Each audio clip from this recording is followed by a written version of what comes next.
Black History Month here at ACC. We have kicked off this month's events with a kickoff at the Eastview campus. We've done an art exhibition with our students. We've done, I'm trying to think, we had a panel discussion about healthy relationships. Today we are doing our health and wellness panel discussion. And last week, I cannot forget, we had a tremendous poetry celebration with a dynamic, Grammy-nominated, maybe even award-winning Queen Sheba, who was amazing. And we also had an event next week as well. And we also had our essay writing contest. So hopefully our students were able to provide some information pertaining to our essay writing contest as well. But as I mentioned, thank you all again for coming out for our ACC Celebration Black History Month. For this year's 2020 national theme, it's all about health and wellness. So they want to talk about the advances within the medical field, but we want to kind of circle and talk about the whole scope within health and wellness. So today we're going to have an opportunity to do that. We have some great panel people that's going to be with us today, and hopefully our guests can add some insight as well on what they want to share. All right, so as I mentioned, we celebrate Black History Month here at ACC. And today we want to talk about living for the future as we look at sustainable ways in which we can talk about that whole concept around health and wellness. And I'm excited to introduce to you all here shortly our esteemed panel that we're going to have with us today to help us discuss health and wellness, the importance of holistic living, and again, those resources that we can use to sustain the wellness that we'll be talking about today. And those conversations and those aspects that we're going to be talking about will be mental health, emotional, physical, social, economic, spiritual, and so much more. So we're going to put it on the table. We're going to pull the Band-Aid back a little bit. We want this to be as much as it can be live, raw, very enriching, so that we can kind of understand the importance of helping us in the Black community and also in the Black culture as well too. So without further ado, let me introduce you all to our panel. So what I'm going to do, I'm going to stop talking for a little bit, because y'all can hear me pretty much all month. And I want our panelists to unmute themselves and allow for them to share who they are, what it is that they do, and if you can, what does Black History Month mean to you? And I'll go ahead and start with Ladetri. Hello, my name is Ladetri Leonard, and professionally I go by Leonard most of the time. And I'm a certified life and career coach. So I typically help people who are stuck, dead spot, trying to transition to a different space in their life. That's male or female, all ages. I've also acted as a brand ambassador and academy coach for a barber and cosmetology school here in Austin. That's what landed me here in Austin. And being connected with the community here in Austin has really been a benefit. What does Black History Month mean to me? It means awareness. I don't look at it as a celebration just for the month. I look at it for awareness for individuals within the Black community and outside the Black community to bring awareness of the great things that have happened and celebrate that, not just for the month, but for awareness for the rest of the year and a lifetime. Thank you so much for being you guys' presence today and opportunity to serve. And I'll make sure I got that right with Derek. Did I say that right? Ladetri. Ladetri, there we go. Yeah. And I've been in plenty spaces with Ladetri. Yeah. Just call it Coach Leonard. So yes, sir. Appreciate that. And I'm going to go to Leah next. Hello, everyone. My name is Leah Leone, and I am a civil rights officer and civil rights ethics ombudsman. I'm also a life coach, relationship coach, mediator. It's a long list. It's very boring, so I'll stop there. Black History Month, what it means to me, I'm sort of like my colleague. Hi, Ladetri, it's a long time I haven't seen you. But what it means to me is resilience. It's the impossible becoming possible. If we look at the history of Black people from these shores and beyond, what we can see is a self-determination that we have seen over strife, conditions that are set up in systemic ways for us to not necessarily be successful. And so what do we take from all of that, right? After all of the years that we've been alive and thriving and or not, right? We're still resilient. And so I'm excited to be here and to contribute to this conversation. Thank you. Thank you. And I must add, I'm sure she probably wanted me to kind of share this, but Leah also has an amazing singing voice. So the first time I heard her sing, I broke out in tears. So yeah, it's really touched my soul. So I appreciate that as well. And then last but not least, we have Brittany.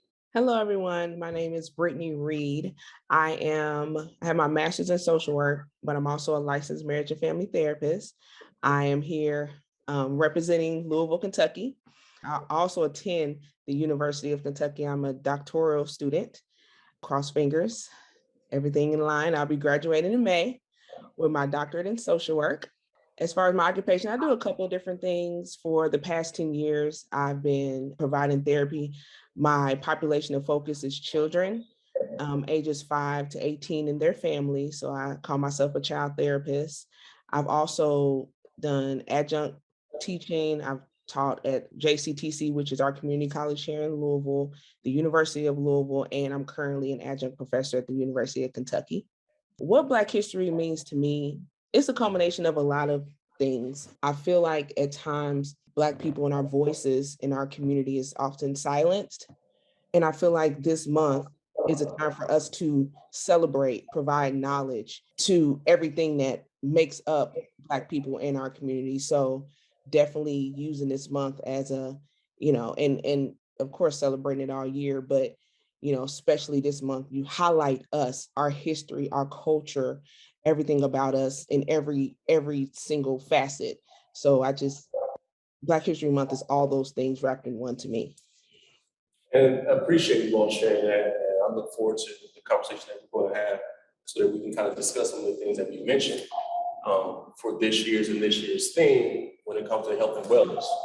So what I want to do now is if I can get to this next slide, what I want to do is go ahead and jump into the conversation.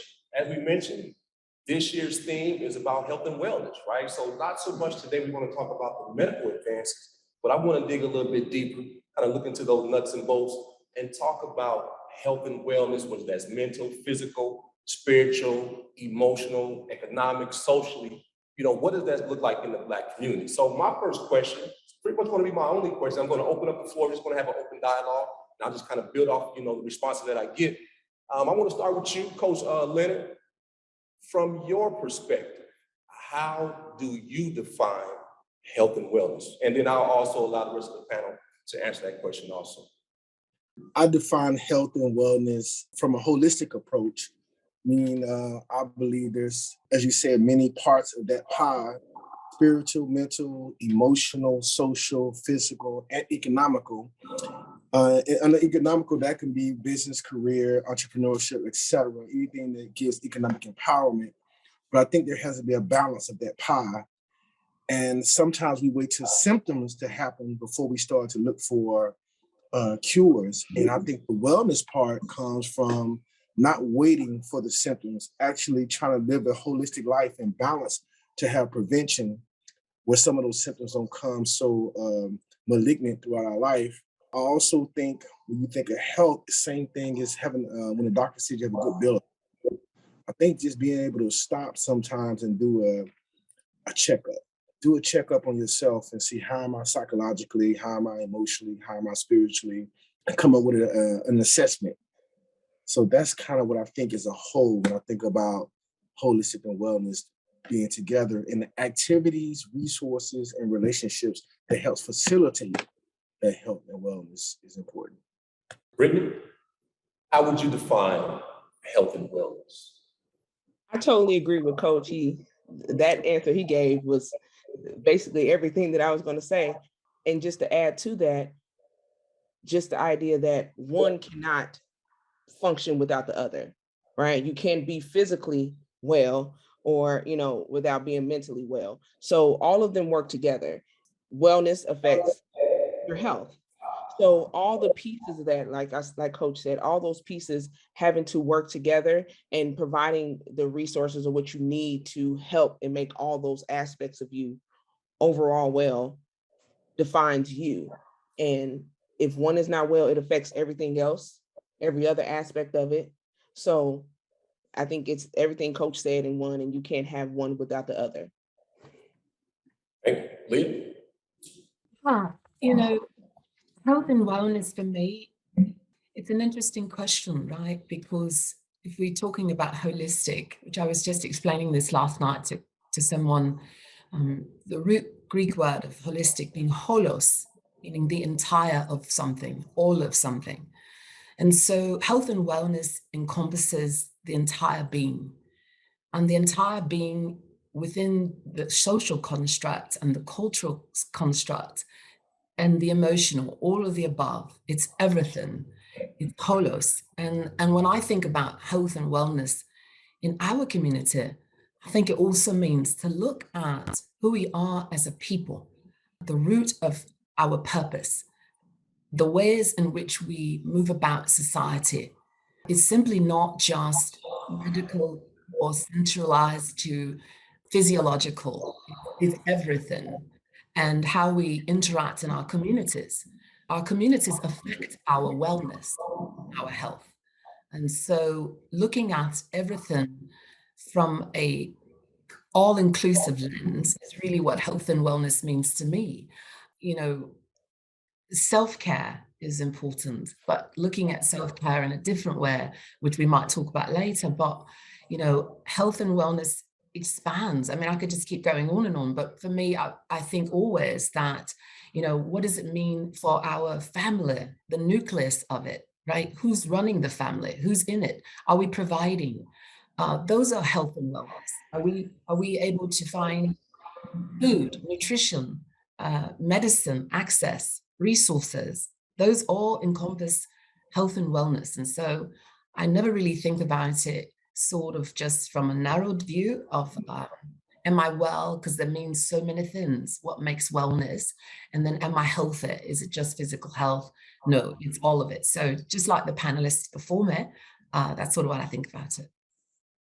And we're going to look at that broader concept as we continue in the conversation. But then you brought up something that's important that I kind of want to hone in on a little bit and kind of look through that lens. You talked about the social and the cultural aspect of health and wellness. And then you also talked about community and culture, right? So having those two elements for you, and let me just say this for me first, from my truth, growing up, I didn't think that there was a difference or there were two elements that need to be combined when it comes to health and wellness, right? For me, I figured I wasn't in the hospital, my nose wasn't running, I didn't have anything wrong with me, so I was healthy. So that meant that, hey, I must be well on that end too. But as I continue to kind of mature and develop a more sense of, holistic approach and being kind of, balanced and have that sense of being able to sustain that as I continue to kind of progress in life, how do we not separate from our culture, from our social elements, the things that not really help us understand or define from an individual lens what health and wellness does for us, once individually, and then two as a community and a culture, if that makes sense at all. I love your truth. And for me, I was speaking last year at a fatherhood conference, and the pandemic was the discussion, the COVID pandemic.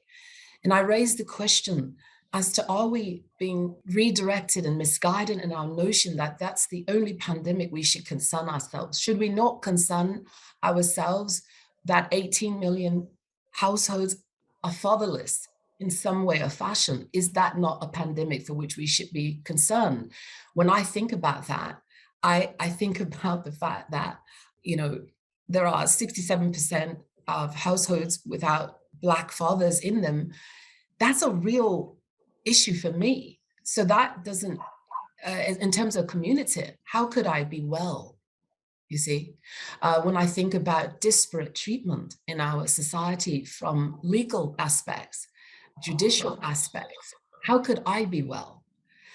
Because does not my community affect me? And the answer to that is yes. And so when I think about health and wellness, it's inclusive of all of the things that are attached to me, how I'm seen in the workplace, what my image represents, what my community is doing to make changes.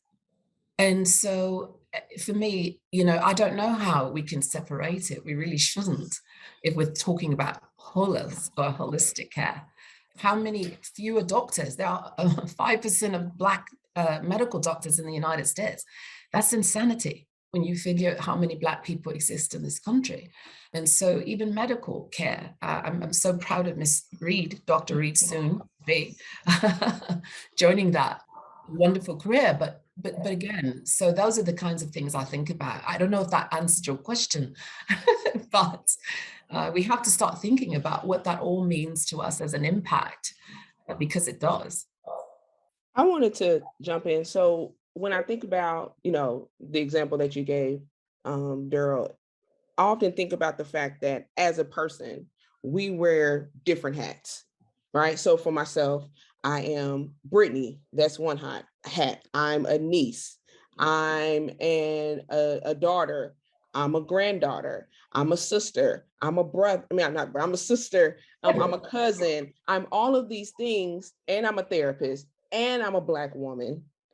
And I'm also practicing in a field where it is, people like me and people of color represent a low amount in a field that was initially created to cater towards a population that doesn't look like me, right? So in each one of these hats, there's characteristics and responsibilities. Even now, as a person on this panel, that's a hat I'm putting on right now, and that comes with certain responsibilities and characteristics that I have to display within that. So for me, when you think about health and wellness, and even on all those levels, there's responsibilities and, within each role that you have.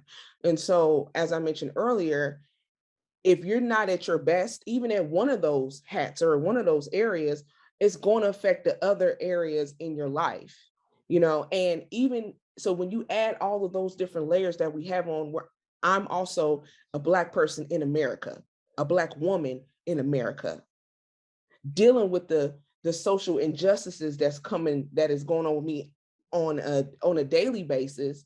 And then let's add on the social injustices that's been going on with Black people in COVID, in this pandemic. So it's then like, okay, how am I shifting myself in my way of thinking in all these different areas, in addition to keeping myself working on my health and wellness to be present, because each one of these hats require 100% of me. And how is that going to look for myself, So I think that's something that we need to consider when we're looking at the holistic view, the individual view, what those hats look like around us. And then even within that system, how does that look on the greater scheme of things as being Black in America, or even an ally for Black people in America? Anything you want to add to that, Coach Leonard? Oh man, right now I'm just kind of digesting it, but I do have a few comments. Very difficult to add to what these two wonderful women have just expressed. I mean, they put so many layers to that and so many things in the umbrella. I don't know if you can expand on it, but I think Brittany and Leah hit a lot of different things. However, I will speak from this perspective. They're both women saying very similar messages that are very powerful, but I'm a Black man. So I have a perspective of my own that's just as important and sometimes gets overlooked because of, let's just face it, sometimes we either are not showing up to the party or not invited to the party. So I want to speak from that perspective. And I think the reason why it's hard to build society, to change some society, because society is built off many, many communities. And every community is built off many, many families. Well, we go back to the very component of the nuclear family. If there's no male in the household to build family, how do you build community without going back to the basis of building family? And then if there's a man in a household who either wants to be or scared to be, not sure how to be, then that starts with construction on him.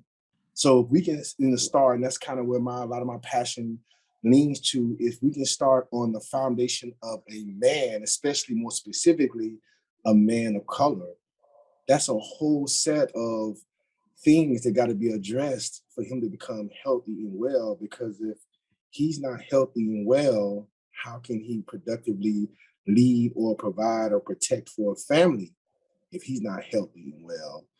And I think in order for that to happen, it's going to take many, many men to tell their story and also for us to not only tell our story, but listen to other stories of other men of color about not being healthy and well, and also what it looks like to be healthy and well. And then you will feel like you're not on an island by yourself. So I think it starts first with knowing your story, sharing your story, and listening to other stories. And then after that, for that to happen takes transparency. Transparency takes trust. And sometimes purpose supersedes trust. I may not trust the people that I'm talking to at that moment, but if my purpose is bigger than that, then it is what it is. I don't care about the trust because the purpose is larger. And then what we're talking about after that is execution. Once we get awareness, so I'm not alone, what needs to happen now? Then I think that's where education comes in at. That education and awareness of what can we do to become healthy and well. So I think all those things work collectively together, which can have societal changes, community changes, and then family changes. But I think it goes back to each individual. And I'm not negating the health and wellness of the woman, especially the Black woman. I'm just saying from a Black man's perspective, I know for sure we lack in that area of health and wellness and need some attention. Thank you for that opportunity to interject there. Thank you for that. And we're going to build on that here shortly, but I just want to thank everyone who just joined. Thank you for coming in our today's panel discussion where we're talking about health and wellness within the Black community and the Black culture. And again, the chat is open. So if you want to ask a question, if you want to make a comment, please use the chat. If you want to raise your hand and speak aloud, you're more than welcome to do so as well. But back to you, Coach. You and I have shared spaces quite a few times when it comes to the development of men, going from that boyhood to manhood, talking about masculinity, making sure that we bring that awareness, looking at a holistic approach on how to develop that man to become who they need to be. And we also talk about the health and wellness piece as well, too. But one thing I found difficult when it comes to that community of men, especially in color, that it's hard for us to get into those spaces, to be transparent, to find those who they can, have that trustworthiness within to talk about how to develop this whole culture and community of health and wellness when it comes to men. So if you can, for us today, what's your experience been like that as a coach, not only in the spaces that we share, but out in the community, trying to bring about that awareness when it comes to health and wellness in the Black community and the Black culture, primarily speaking to men? I think more than now, ever in time, has there been a place of desperation where there is awareness. Men know we need help. We know it. Like there's no confusion. Now, do we self-medicate with work, achievements, and some other ill habits to subdue that feeling and that awareness? Yes, but we're aware. We're definitely aware that it's a need, but you got to reach us on where we're at. And that sometimes becomes difficult because where are we? We're typically at the places where there's entertainment or some type of social gathering, something of that nature.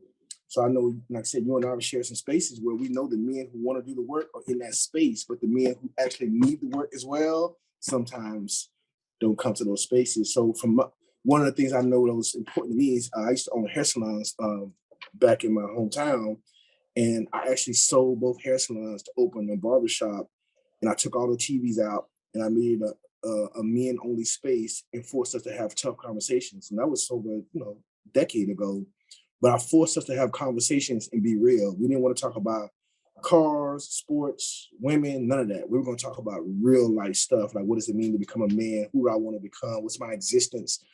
How's my mental health? How's physical health? Those things. So I think if we can find spaces where we can have those conversations, then we can facilitate some change and support. But it is difficult. It is difficult. It's almost like you got to have a Super Bowl party to entice us to get there, and then turn the TV off and have a real conversation. But I think things are getting better. They're starting to become way more platforms, especially on social media. I'm seeing a lot more platforms that men want to have these tough conversations about what it means to be well and healthy. One of the things that stuck out to me, which I know is a sore spot, is now there's not as much stigma when it comes to mental health. So we're actually having those conversations, but something called EQ, something called emotional intelligence, is where I think the next layer especially for African American men, to really, really get down and deep and find out what that's all about. Like, what am I feeling? Can I identify my feelings? Do I have any feelings? What are they? What do I do with that? That emotional intelligence on top of some mental health strategies can really, really do wonders for what I believe could be a good foundation for us becoming whole again. So that's an area I actually think is going to improve. I'm optimistic. I think the season is right and the opportunity is there. We just need more soldiers to do the work. Thank you so much. Thank you. And Leah, I'm not going to highlight the men, but you brought up a point dealing with the percentage of Black households that have not father figures in them. And I know that you may do some work, around that sort of, population. So I want to ask you, within your experience, how difficult is it for Black men to share their mental capacity when it comes to being able to understand what their role is in the home, and then also provide that same sort of, I guess you could say, pathways or sustainability for, even if it's their children, their family members, or any of those in the community? Have you had, men or Black men just say, that they can't articulate or are afraid to share, how they feel when it talks about their mental health or their social health or things of that nature? It looked like you were singing. I was like, oh, yeah. No, I was muted. My apologies. Ask your question again. I think you said, how challenging is it for men of color to admit, and then I missed the rest. I'm sorry. Yeah, that's pretty much it. How challenging is it for those men of color to admit, that they have those mental deficiencies, or, they're unaware of what that may look like for them to be, holistically kind of in tune when it comes to how they need to present themselves within a community, whether it's in a household or outside of the household, and societal norms as well too. Yeah, well, I think that, for me, this question is interesting because, I think of this as a tandem effort. I don't actually separate how I see this. I see this as a community issue. But in the answering of that question, I don't find that our community, so I'm not going to put onus on Black men really, and the difficulties and challenges that they might face in bringing things forward. I think this is a community issue. By that I mean, what are our stereotypical notions and ideologies around what a Black man or a woman is? If we don't start talking about that as a collective, then we're lost in the one or single narrative. And so one group is villainized and one is looked at another way. And I don't want to do that here today. This is a community response in my mind. And so when we think about community and we think about the roles that we each play in collaboration with each other, then we have to look at what our society has given us as a platform, as a beginning. And so we have to go way back to the root of how we are being introduced and what our family nucleus looks like in the first place. And then we have to tear down biases as to what the roles are. So for so long, Black women have been hailed as super women or grouchy, bitchy, and Black men have been just missing.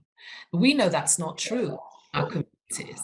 We know that that is a fallacy, that as many as there are fatherless homes, we know that the men that are there are doing a great job in providing. But again, this is about our community taking a look at the barriers and limitations that we put on each other by stereotypical notions of what providing looks like. And so I always teach from the lens that we have to open up the walls and the floodgates and stop narrowing people, stop saying Black men aren't emotional. Absolutely, every Black man I know is emotional because we're all human and we're emotional. We are suppressed by our own nature and our stereotypical notions. The church has some responsibility in that, right? The community has a lot in that. Men can't be looked at as soft or weak. We can't express, how many times have you heard a mother say to the young son in her family, stop that crying? Right. So we have to think about all of these constructs that we've created within our society. And then we have to unravel them by looking at strengths and allowing people to take the platform and the space that they are in. I often say that these roles that unless you're providing financial means, you are not worthy to your community or your society, but that's simply not true. We know that we have so much to offer as community, as builders, as architects of our own community. We're not simply providers by financial means. We are educated, intelligent, skilled, crafted, emotional. And so we just need to start working together and sharing and sort of not putting the divide. I love Ledettrick, you know that. But and I'm not demeaning what you just said, because I think it has weight. And so back to your original question, which is how hard it is. I don't find it to be hard.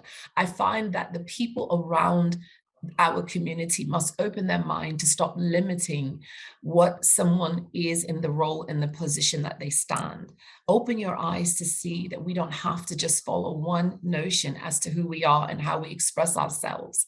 Men and women equally are emotional beings. And so that emotional well-being and health is important to talk about in the whole. And so I think that once we start doing that, the conversations will flow between us, and we will find ways to support each other in ways that we've never thought of before. I think we're just limiting ourselves by saying, oh, Black men are this, or what, Black women are this. Let's stop that. we're everything. We have capability. So how do we remove that divide, right? Because for a long time growing up, again, this is just my truth. You know, I felt like, you know, being emotional well meant that, yeah, I should not be crying, you know, in public in front of others if, you know, my feelings got hurt, or if I scraped my knee, or, you know, it was, you know, a gray spot of some sort. If I went to a brother of mine or a friend of mine and said, man, you know, I'm lost, I feel depressed, you know, that was just like, you know, a no-no for me in my community. So how do we remove that divide so that we can come together as a collective, so that we can kind of find a solution and have those conversations, so that we can bring that together? And I'm gonna open that up to the panel, but I'll let you start off first. Yes, my answer is quite simple, right? We have to start communicating with each other.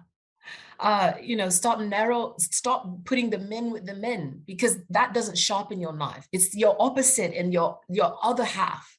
If you are looking to be able to be freed in your emotionality, then chances are you need to involve women in that discussion.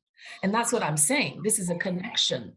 This is our time to come together, to not judge, but to receive each other in the dialogue, not to separate. We've done that enough. Society has separated us enough. It is time to come together and talk about how we can communicate and collaborate in our communication. I know Brittany's got something burning on that.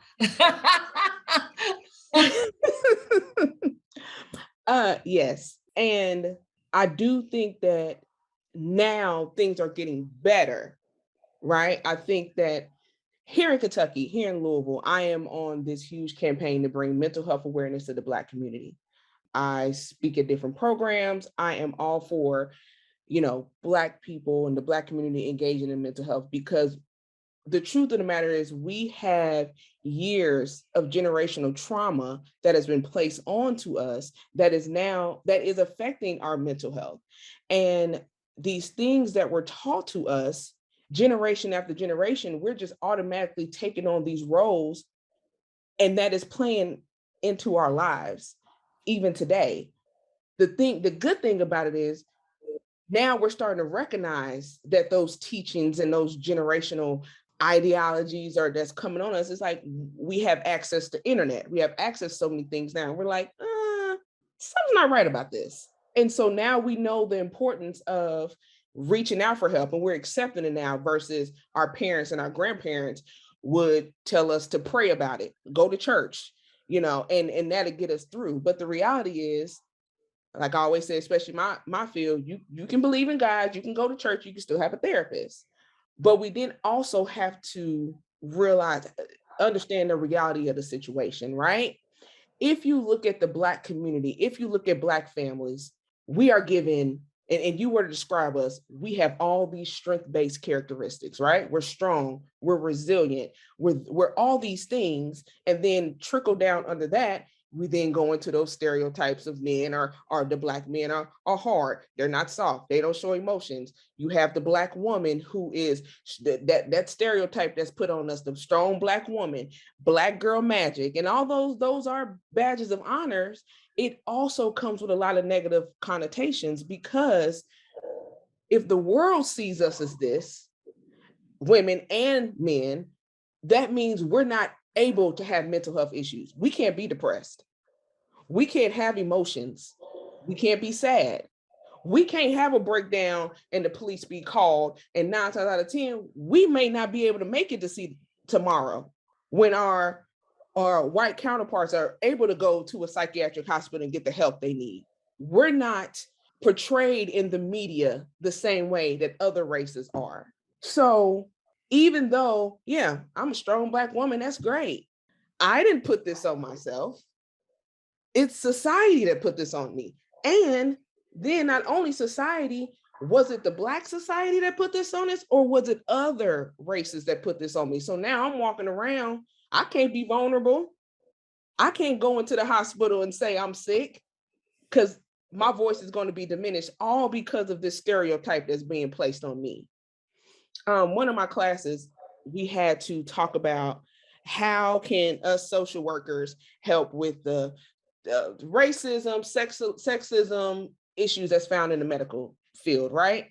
And I struggled with that assignment, although it was very basic. I struggled with that assignment because we can use the example of Black women who give birth are, 9 times out of 10, we are dying at higher rates. We're having miscarriages at higher rates. All these things are present. It's in the literature. It's documented. You can get on YouTube and see doctors talk about how, they know this is happening, and they're the doctors that's treating these women. And the fact that, I don't know if you all watched the show Harlem, but there was an episode. This show came out last year. It was an episode of, on one of the episodes, one of the girls went to the doctor. Her voice was diminished. She didn't get the help she needed, and they dismissed her because she was Black, right? So if all these things are documented and it's on social media, if I were to get pregnant today, 9 months later, all those things are still going to happen, could possibly happen to me. I hope it don't. So I said all that to say, because I'm Black, the historical traumas that we deal with, the things that's put on us, it does affect us. And yes, we do need, as a community, we need to come up and step up and talk about our issues. I'm going to always advocate for a therapist, right? Because that's what I do. But we need to also go back into reality that there's not a lot of therapists out there that looks like us. We make up a small percentage. Here in Louisville, it's only 4.1% of Black therapists and people of color, well, Black therapists here in the city of Louisville. We're a big town, but we're nothing compared to Austin. So then I can imagine what the numbers is looking like down there. So if we can't go to people that look like us, then that's also a hindrance. That can also be a hindrance to why we're not really addressing these issues. We can't talk about with our friends. Coach just said he can't go to his homeboys unless y'all have a Super Bowl party, and 9 times out of 10, y'all eating, drinking, and laughing about the game. You ain't gonna sit up here and say, hey, bruh, I ain't gonna lie, me and my girl going through it. She said some things that was really hurtful to me. Man, dog, I ain't gonna lie, I went to the bathroom and cried a little bit. You ain't gonna talk about that over that game we just had at Super Bowl. So just thinking about, those are things we have to consider that can also be barriers to us actually getting the help that we needed. I'm sorry, was I doing too much? I'm sorry. I'm gonna let Laditra, I'm gonna let Coach Leonard jump in. But Coach Leonard, look, I hear what they're saying. I do, and yes, I want this collective, holistic approach to be about where we can come together and have this conversation. But a lot of times when I get in those spaces with, women or whoever the case may be, they may look at me sideways, and it's a funny thought after that. So I want to break down those walls, what I'm saying? I want to kind of close that gap. But I mean, in present day, present time, Coach, how realistic is that? And then, you can expound on that too. Yeah, I'm so glad you asked that, because as Leah, her and I've had some of these conversations before, so I'm so excited to see her bring it to the table. And Brittany added some great information about resources. But before I go there, I don't want to lose this thought. They both brought up some of those very, very important something is that we need to deal with. Leah said the church has a responsibility. The Black church has a responsibility. And then Brittany came right back and said, church has a responsibility. You can have your pastor, you can have your minister. I think church is so entrenched in our culture, in our community, that we have leaned on the church for everything. And I think when it comes to mental, emotional help, we think that you can't have both. Like Brittany was saying, you can have your spiritual practices and your religious traditions while at the same time go get professional help from someone who's certified to do that work. So we were kind of either or when I think the two can work together. So I'm seeing that avenue need to be walked down a little bit more about where church fits in that, not only the responsibility, but also in the igniting change and making that bridge between getting professional help you needed in addition to your religious practices. So I just wanted to make sure I chimed in on that. And then what you were saying about, although the overall message sounds great, men and women of color need to have these conversations. It's important for our community to break those walls down and have those conversations. How realistic is that happening? The chance of it happening? Very, very slim in most situations, because men can't even have conversations with other men about their feelings and emotions. So it's going to be very difficult to have a conversation with a woman in that community, because like, oh, I don't want to, in our minds, we have been taught to keep your Superman cape on at all times. When in actuality, we looked at the cartoons, Superman took off his cape sometime and just became Clark Kent. And in our community, the last thing we want to do is appear to be Clark Kent in front of our women. And it's not something they put on us. It's just something that's in our brain that could be from society as a whole, but we can't be a regular average Clark Kent. That's not good enough. When really sometimes it's the way you feel about yourself. Maybe you feel like inside of a man, he himself feels, I'm not good enough. I'm less than. I'm not strong enough. Clark Kent can't do it. So it's hard to lay down that shield and that sword and go have this open conversation with the opposite sex. Should we be having a conversation? Absolutely. Will we have the conversation right away? Probably not. I think there needs to be some steps that happen to come up with that conversation, because who taught us, as you were saying, Daryl, when you scrape your knee, who taught you that boys don't cry, put a Band-Aid on and go outside and play? When you were in your room depressed because your little girlfriend broke up with you, who came in your room and says, boy, if you don't get in there, clean that room and do your homework, don't worry about that? Most times, statistically speaking, it was our mothers or some female figure that taught us indirectly to shut down those emotions, man up, you the man of the house, you're 10 years old, this is what you gotta do for you and your brother and the sister. So when you're taught that by a female, can you see how the messaging can be conflicting? And now I'm a grown man, I'm supposed to have this conversation with a female counterpart when a female counterpart actually conditioned me to not be that way. And that is an internal conflict that a man has, because what if he want to come home and say, hey, Brittany, had a rough day at work. I don't know if it's working out for me. I'm just kind of depressed about my job. Most men don't want to come home and have that conversation with their woman. But in fact, he probably needs to. So I'm just saying, I know the need is there. I know it has to happen, but I think there's some steps in between that probably needs to take place for that to manifest itself. That's all I'm saying. Thank you. Do we have any action in the chat? By any chance? Comments? We can share a couple comments if we want. Isaac said that Coach Leonard was hitting on something and he called it adultification. And earlier, Kyrie has said, many of us have been taught it's weak to show or express emotion. And Tatiana says Harlem is a great show. So we got therapists, we have a therapist, and we have some life coaches, right? So I want to ask, why is there such a stigma in the Black community within our culture to reach out for help, to go and seek a therapist, to go and seek a life coach? Why is that so hard for us to take that step and be able to kind of, allow that to give us that holistic, balance that we need when it comes to, maintaining that mental aspect, that emotional, that social, that physical. Why is that so hard for us in the Black community to do something like that? I can speak. I'll speak. I think once again, I feel like I'm going from the historical piece to it. But if we think historically, all of these services wasn't available for us and wasn't meant for us.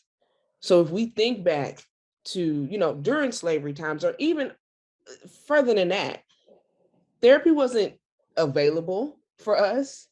They didn't offer that for us. So therefore, during that time, all we had was our religion. All we had was God, and all we had was the church and each other to get us through these hard times, because we didn't have access to that, right? And as I mentioned earlier, if we think about the generational trauma and the generational ties and traditions that's being placed on us, then of course you have that idea of church being the focal point of the Black community and why we have always used it to get through. So then we have generation after generation that's carrying this on, and now the next generation is carrying on these ideas too. So I think it is the Black community is playing a role in that. I think society plays a role in that too, right? So as I mentioned earlier, pray your way through, go to church. You ain't praying enough. You don't go to church enough. You ain't praising enough. God ain't gonna get you through because you're not doing enough. But that's all we've known. We didn't have access to these things. So we had to, as Black people and as a Black community, we've always had to go off of the scraps, the hand-me-downs of what was given to us in order to survive. We're great at that. Hence the reason why we get those strength-based characteristics. We take nothing and turn it into something and multiply it, right? So then it's, mental health is a disease, depression. You can't be, you just, or even idea of having a mental or a disorder with the label on it. Oh, you depressed? No, you just sad. Go on in there and watch a little TV. You all right. Oh, you have a child that's hyper in school. Oh, my child don't have no ADHD. They just can't, it's your fault. Or my child just a little hyper, they just a little different. I just think it's a combination of a lot of things. Like I said, we can't be weak, we can't be sick, we can't experience anything out in the world because they think we're too strong, and we're either mad seeking or we're faking, we're not serious. And then within our community, it's seen as some associated with the devil if you have any of these issues. So I think all those things play a role into answering that question. Leah, Coach? Yeah, I feel like I love Brittany's piece of history, right? Because it's important. But I think I want to make certain that we don't lose sight of the other pieces of this history. Why would a Black mother teach her son to grow up and adultify him? Because oftentimes the man wasn't there to give him the courage, the strength, the know-how to be the adult male, right? So let's assume she had a husband or a father he was around. Was he allowed to do that? And was his mother allowing him to be that way? And then where does all of this come from? So we have to go back to why would a Black mother be that way? We cannot talk about this in a vacuum. We have to look at the slave woman. What was her whole goal? It was to keep her children alive. It was to protect her Black son, and at the time, her Black mate or husband. And so there were a lot of things that he couldn't be if he was to survive, because he would have been seen as superior to the person who was enslaving him. And so she had to step forward. She had to be the person that would lead the charge of strength in her family. And so that's important to note. So with good measure, Black women have protected our boys because of what we see now. We see that your lives are at stake in great numbers, that people are after you in great numbers in the judicial system, that there is disparate treatment. And so we can't forget that part, okay, why anyone would go down that path and sort of speak to their children that way. What we must do now is to create the dialogue around the solution. We can talk about this historical context forever, But we must now say, and so let's talk about this thing that we just talked about, this conversation. I love that we're saying, well, it's hard to have these conversations, so we just don't do them. We have to. We have to start doing them. Yes, they are hard, and we have to reverse the conditioning that exists within our community, and that's what I'm talking about. Ledietrich, I love it. Ledietrich, sorry. I would love it if my husband came home and said, baby, I had a bad day. I'm feeling depressed. What my role is now is to not protect him from society, but to encapsulate him in my nurture, to give him the strength that he might go out and be better. How? By acknowledging his ability to be vulnerable in my care. You see, and we're not doing that. We're not receiving those messages and words when our husbands come and say that to us. And so some of that is women. Some of it is, again, this woman role that we've kind of taken on to continue to maintain strength. And so it's important that we acknowledge that both sexes have the ability to be emotionally weak in times where weakness is required. If you're biblical in that, then you know that weakness is just your strength coming through. And so it's all right to be that way. Second, it's important that we acknowledge the emotion and not judge with a conclusion that it summates your entire being. Just because I'm weak on Tuesday doesn't mean I can't be strong on Thursday. And so we can't leave people there. We have to bring them through emotion at a time. And we're not doing that. We're simply saying what the roles have been, and we're staying on those roles, and we are limiting ourselves by not having the dialogue at all. And so these kinds of forums, moments like this, I love Isaac Rowe, shout out to Isaac Rowe, doing this work in this community, having these forums, having conversations, educating, awareness, and acknowledging how it must change. And again, I say it all the time, we can no longer keep masculine roles to men and feminine roles to women. We must share this burden together. Because we are intertwined. And so I'm sorry to go on the tangent, but that's where I am with that answer. Sorry. Well, I totally agree what you're saying right now, and it kind of speaks to what I mean about how do I think that dialogue needs to happen, the conversation needs to happen, but there are some steps in the interim. You said, and you were well evolved as a woman, that your husband came home and said that you would love for him to say that. Love it. So you would love that. But I would gather to say that I don't know if a lot of women would love that conversation. I think that conversation would put a lot of fear and maybe even judgment in her. And the second thing is, you said that if he did that, which I'm so glad you used that word, it's one of my favorite words, you're supposed to protect him or reach out to him with your nurturing. Basically, he gets to put his head in your bosom of nurturing. Well, that's a whole nother step, because how many women in our community have been taught, A, what nurturing is, and B, is it okay? Is it safe to nurture him? So I think that's another step. Like, you got to recognize your power in your nurturing, then know how to execute your nurturing, and him making you feel safe enough to execute that nurturing. So I think those are steps. And at the same time, with the man side of it, I do need to define or redefine what masculinity is, and know that there's power in me coming home and laying my frustrations and hurts and weaknesses down on Tuesday, and know that I'm not gonna get my head chopped off on Tuesday, but then Thursday, I'm powerful, I'm feeling powerful that day. And guess what? On that day, I won't be reminded about Tuesday. On that day, I'll be congratulated for being powerful. So I think there's steps along the way that has to happen to have that ultimate connection and conversation and sharing in roles that you're talking about.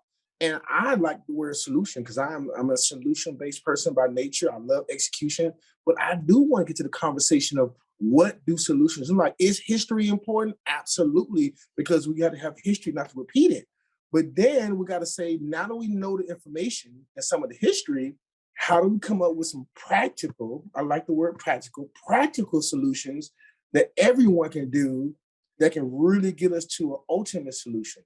And what age groups need what practices to do consistently as they mature, and what practices does grown-ups and middle age, et cetera. Everyone has a set of practical things that we could be doing, but I think it's going to take minds like us and resources and platforms like this to say, what are those practical solutions so we don't walk away with a lot of information, but no solutions to what we can do. So I love that you brought the solution piece up and how you both just kind of piggyback on the historical aspect and just allowed me to share my little 2 cents. Thank you so much. And I'm glad you brought the solution piece up because there does seem to be a lot of moving pieces within this topic of health and wellness in the Black community and the Black culture, right? So as we're getting closer to time, what I want now for the panel to do is talk about those resources, talk about those solutions that you all think of that we can build upon from today, make sure that's sustainable moving forward into the future so that we can continue with the awareness, the holistic approach, and make sure that we're having these safe spaces, these community efforts to kind of make sure that we're driving this community and this culture in the right direction for the future. So I'll start with you, Brittany. Are there any resources that you can think of, or just any thoughts that you may have on how we can make this more practical and not so much theoretical, so that we can make sure that we're doing the right thing for the Black community and the culture when it comes to health and wellness? So of course, I'm going to say therapy. Go see a therapist. I am also going to point out, as I mentioned earlier, there's not a lot of therapists that look like us in this field, but that does not mean that they're not qualified to provide you the services that you need. So just because you can't get in with that Black therapist doesn't mean that you're not going to see a therapist at all. There's great people out there, and we all have a degree of education to where we can provide services to you. And even within therapy, you still have a voice, right? If you meet a therapist, they may not be a person of color. It could be a person of color. Because you know, like they say, all skin folks ain't kin folks. That person may not, get you what you need and you can move on. But you also have a voice in the type of treatment that you want and the type of services that you want and you deserve. Because essentially they're here to work with you and for you. And if you don't feel comfortable, you can use your voice to express that as well. Actually, last night I was looking up, I said Black therapists and people of color in Austin, Texas, and it took me to Psychology Today, and it gave me a long list of people in the Austin area that's providing services. So that's one resource, is reaching out and looking on Psychology Today in your area.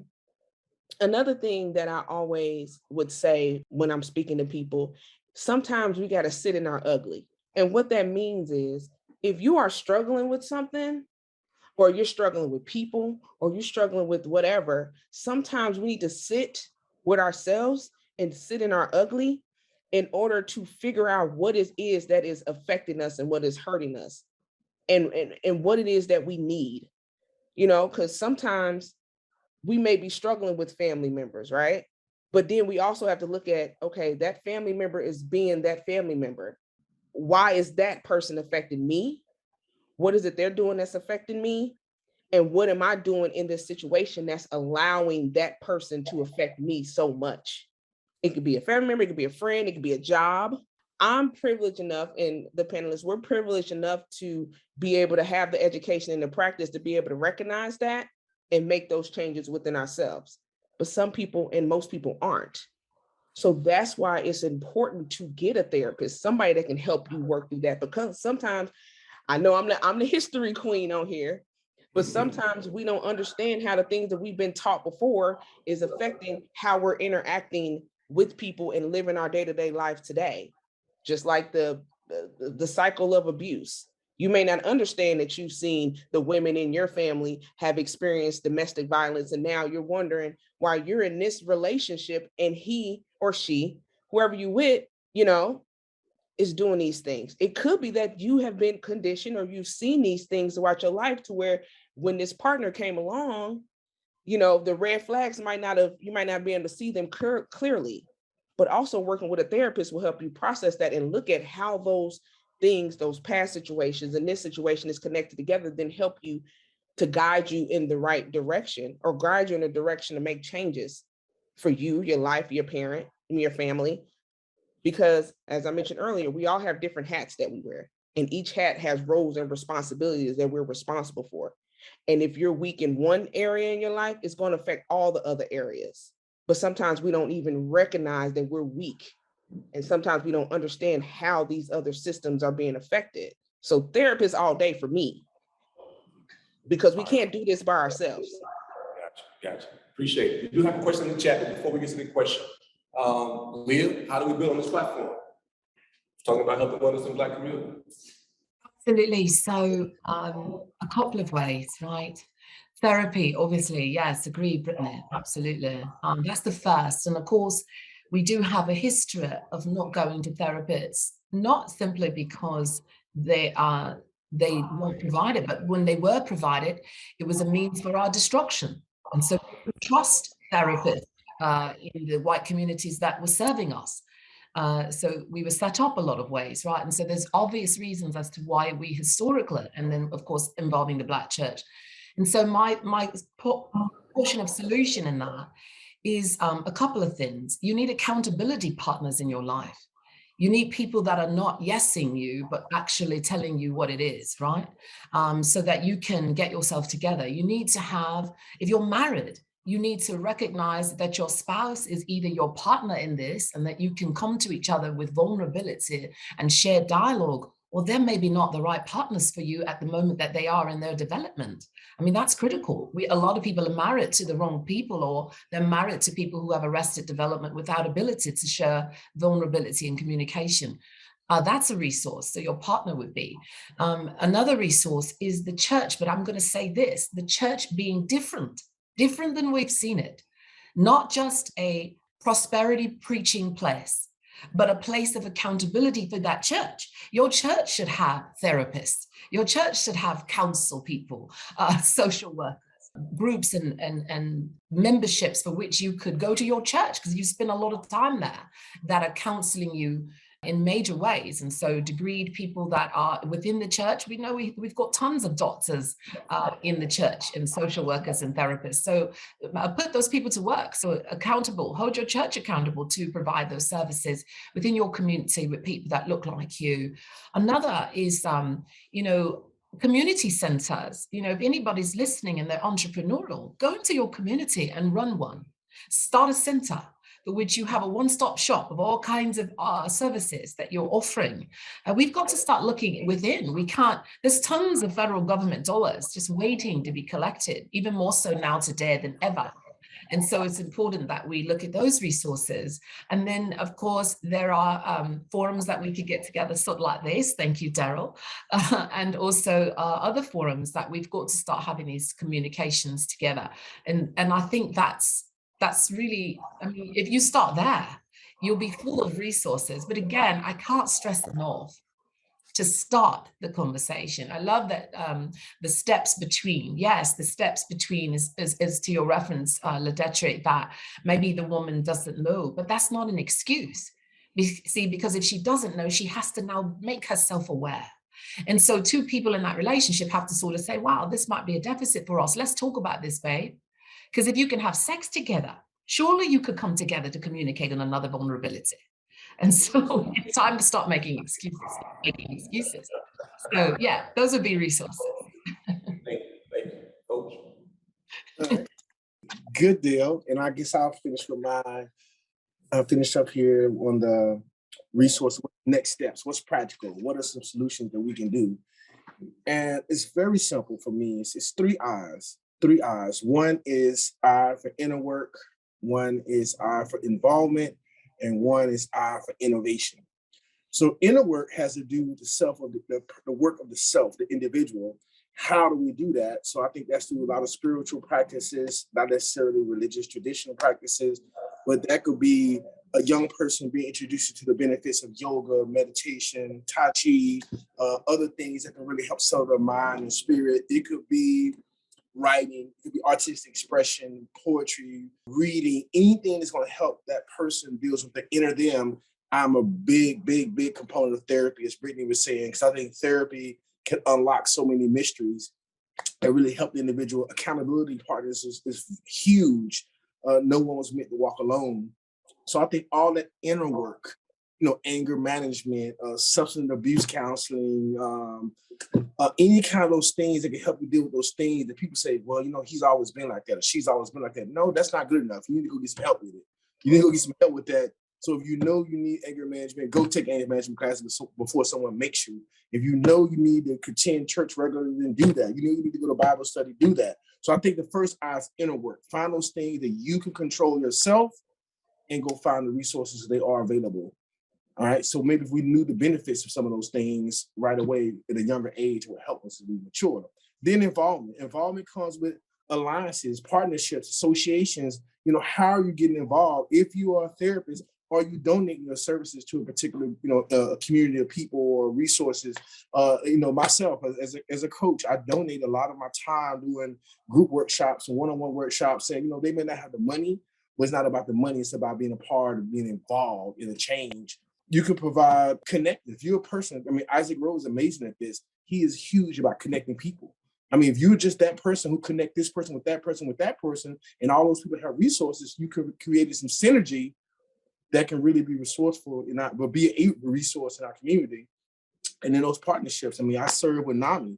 Ever since I've been here in Austin, NAMI has been a blessing to me. So I have 3 different presentations and workshops that I teach for them. Man and Me has been an amazing organization that I share with, which we have mental health workshops every single Saturday. That's another way of just getting involved, having the conversation, listening to the conversation. So there's so many practical things you can do. You don't have to reinvent the wheel. Just go get involved with an organization or some people who are already doing the work and just say, hey, I'm able bodied. I want to put in some time and some work. Get involved, build those partnerships and relationships. And the last one is innovation, which I love what Leah said about doing church different. We have to be innovative. If we want to ignite change, we have to be innovative in our approaches. Take the things that has worked in the past, keep those. The things that haven't worked, trash those, and come up with some new ways of possibly getting some change. But in order for that to happen, some of us are just going to have to really, really open our eyes and ears and say, let me talk to the young people, or let me talk to the couples, or let me talk to the community. You really have to ask the questions, because if you ask the right questions, sometimes people come up with some amazing ideas that you would have never thought of. Therefore, you've created a vacuum for innovation. Let's not do it the same way if it's not working. So I think inner work, involvement, innovation are practical solutions that could really help us move the needle in the right direction. Thank you guys so much. Thank you. Great advice. We're going to build upon that, and we're going to move this needle forward, and we're going to make this happen. But before we get up out of here, we do have one last question, I believe, about Isaac Rowe. She did answer in the chat, Leah did. It was answered in the chat already? Yes. Okay, but I do want to say, Isaac Rowe, man, thank you so much for the platform that you have provided with the Man in Me. I've been able to, get involved as one of the eyes, as Coach Leonard said, with that project and that program. It's been amazing. So that has even helped me as a Black man kind of open up, truly understand what it means, the holistic approach when it comes to health and wellness. I'm gonna be honest with you. When I thought of health and wellness, I thought about going to PE class, stretching out a little bit, shoot a couple chunks, and I went home after that. I ain't think about no mental aspect, no social, economic, nothing. So that whole platform has opened up my eyes, kind of really broadened my thought of what it means when it comes to health and wellness. So I appreciate that. I want to thank the panel. Coach Leonard, you're amazing. Leah, I want everybody to hear your amazing voice one day. Well, you show them how to bring tears to our eyes. And Brittany Reed, y'all that you don't know, but I'm gonna tell y'all today, this is my niece. So I'm proud of the work that she's doing. And I look forward to joining her in Lexington, Kentucky on May 7th for her graduation for her doctoral degree. So I appreciate y'all. If there's any parting words that you all want to share, you can throw them out now. If not, I appreciate you all. I just want to say thank you for giving me the opportunity to be on this panel. I'm introduced to some amazing people. This was awesome. It was so hard for me to say Daryl and not Uncle Daryl. So I'm proud of myself that I didn't do it. Because, Let me say this, Brittany, because you all. Let me say this. So you said Daryl. So they only know that enunciation for after 5 p.m. It's Daryl. Oh, between okay. 8 and 5. So Daryl that's another episode. Daryl, okay, because you know, in the Black community, we don't address our family members and our elders by their first name. So this was a struggle for me. So I thank you. And I did a good job. I'm proud of myself. So thank you for this opportunity. Thank you for letting little old me up here in Kentucky be on this panel and use my voice. And I hope I help someone this evening. Today. And I would like to say thank you guys as well. Dara, you are a scholar and a man of his word. You said he's going to put this together, make it happen. I appreciate it. Thank you so much for allowing me to have a voice. And I do want to offer to anyone that's on this conversation today that I am a doer. So if you have other platforms or places where you want to have this conversation, or even somebody you may think that needs some services, a group workshop or one-on-ones or a speaker, I am available. I am going to be committed to saying I'm going to do what I'm going to do. And I want to be a part of that involvement. So I just wanted to put that out there for anybody that have any needs. Thank you guys again. So you all will definitely be back. I'm gonna let you speak and let you say, like, you all will definitely be back. So don't even think about this is going to be our one and only shot. So what I want you all to do now, I'm gonna let speak. Put your information in the chat. I do have it, and I can also send it out to the participants. But if you can go ahead and put that information in the chat so they can have that, that would be great. So Leah, if there's anything that you want to mention, please do so at this time. Absolutely. You know, I think for me, this was great, right? And someone said that we need to have monthly discussions like this, and I agree. And we absolutely need to continue this dialogue in our communities. And one of the things I want to leave us all with is this final thought, right? Is the difference between assimilation and acculturation. You know, when we think about assimilating, it's the minority culture joining and losing everything that they are and going to the majority culture.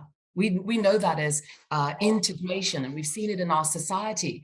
But it wasn't all great for us because we lost our culture, honestly. And we lost our businesses, and we lost our community, and we lost our sense of purpose.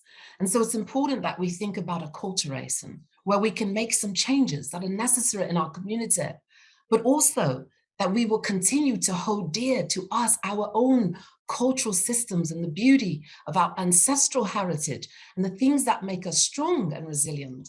And so I end with the way I began, which is we are an amazing people, and there is no impossibility if we just consider the possibilities of all the things that we can do. And so thank you so much for having me here today to share Daryl, Uncle Daryl.